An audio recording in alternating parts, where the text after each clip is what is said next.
Друзья, сегодня я вам покажу не просто рецепты, а кусочек своего детства. Я помню, когда я была маленькой, каждую субботу я просыпалась и бежала на кухню, потому что там бабушка меня ждала. Она мне готовила завтрак, и знаете, что она мне готовила? Мекицы, нежные, воздушные и почти бессомые.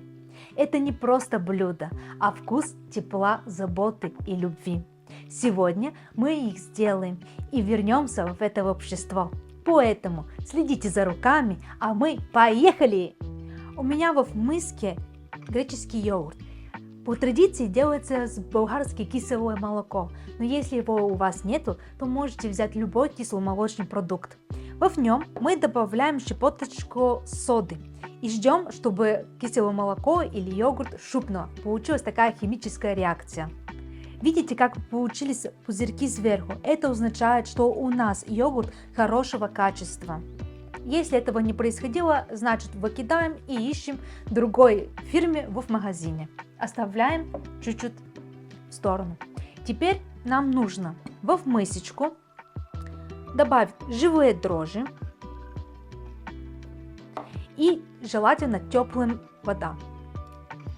Так наши дрожжи быстрее растворятся.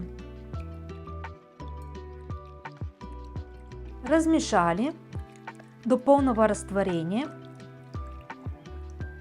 и добавляем сахар. Так процесс брожения получится быстрее. Размешали хорошо и нам нужно просеять муку. В муке я добавила чуть-чуть крахмала. Нам это даст вот такая корочка, которая будет хрустеть. Обязательно просеиваем, потому что таким образом наша выпечка будет подниматься лучше. Видите, сколько комочков здесь? Это нехорошо, поэтому нужно и просеивать. Таким образом наша мука обогащается воздухом. Размешали и добавляем наше кислое молоко.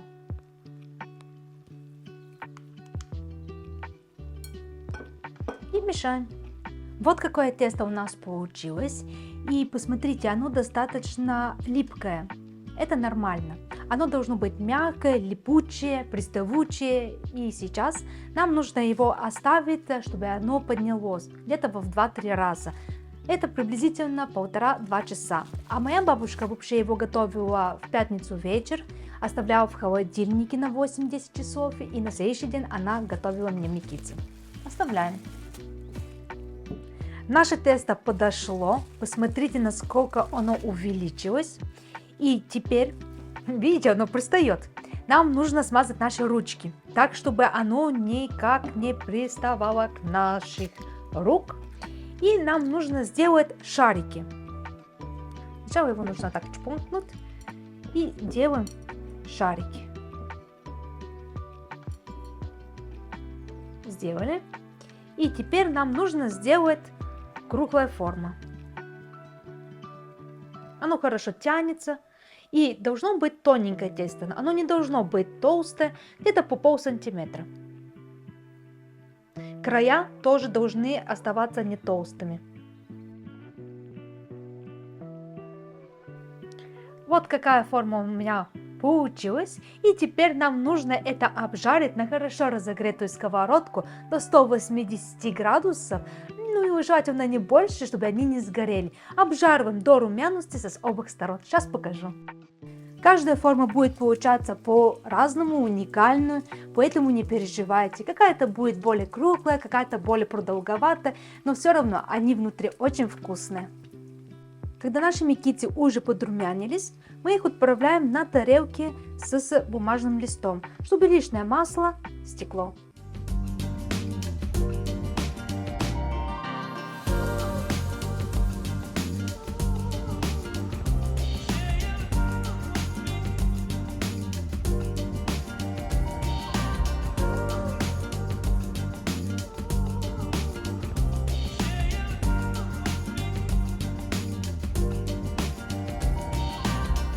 Наши мекички готовы! В Болгарии чаще всего посыпают просто сахарной пудрой. Но я люблю, когда я добавляю бринзы, это болгарский традиционный сыр, и добавляю джем. Мне больше всего нравится малиновый. Давайте их попробуем.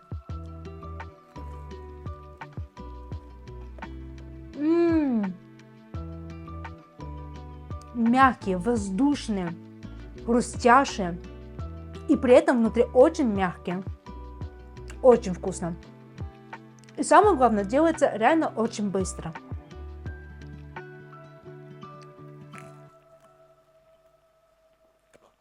Если вам понравилось сегодняшнее видео, то поставьте лайк и подпишитесь на наш канал. И до новых вкусных встреч, ребята. Пока!